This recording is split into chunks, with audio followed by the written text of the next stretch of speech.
ng bayan, maasahan anumang panahon. Magandang araw po sa ating lahat. Narito na ang latest update sa magiging lagay ng ating panahon sa mga oras na ito at sa mga susunod na mga araw. Patuloy nating minomonitor ang low pressure area na ngayon ay nasa layong mahigit 600 kilometers silangan ng Borongan City, Eastern Samar. Sa ngayon, mababa pa rin ang tsansa nitong lumakas bilang bagyo sa susunod na 24 oras at sa mga susunod na araw ay kikilos ito ng pahilagang kanluran bago ito mag-recurve ng pahilagang silangan. Hindi naman inaalis ang posibilidad na ito ay lumakas bilang bagyo at kung sakali nga ay tatawagin itong bagyong Kiko kung ito ay nabuo bilang bagyo sa loob ng ating area of responsibility.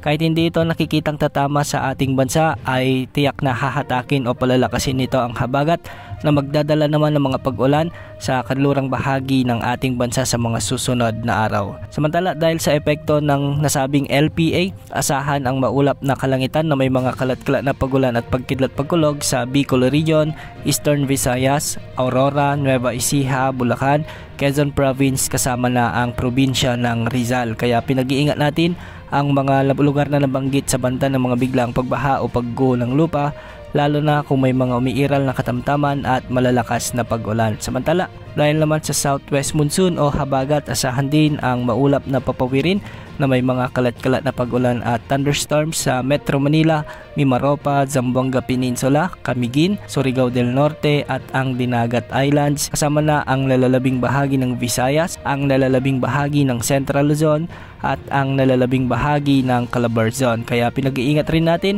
ang mga nabanggit na lugar sa banta ng mga biglang pagbaha at pagguho ng lupa, lalo na kung may mga umiiral na katamtaman at malalakas na pag-ulan. Samantala, habagat pa rin ang nagdadala ng bahagyang maulap hanggang sa maulap na papawirin na may mga tsansa ng mga kalat-kalat na pag-ulan at thunderstorms sa nalalabing bahagi ng Northern Mindanao at nalalabing bahagi ng Caraga Region. Kaya hindi rin inaalis ang banta ng mga flash floods at landslides, lalo na kung may mga umiiral na severe thunderstorms. Para naman sa nalalabing bahagi ng Luzon at nalalabing bahagi ng Mindanao ay localized thunderstorms naman ang ating nararanasan, kaya may mga kalat-kalat na pag-ulan tayong nararanasan sa ating mga lokalidad. Posible ang banta ng mga pagbaha at pagguho ng lupa, lalo na kung may mga umiiral na severe thunderstorms. Sa ngayon, walang nakataas na gale warning sa anumang baybayang sakop ng ating bansa at ang mga pag-alon sa halos lahat ng mga karagatan sa ating bansa ay posibleng umabot hanggang 1.5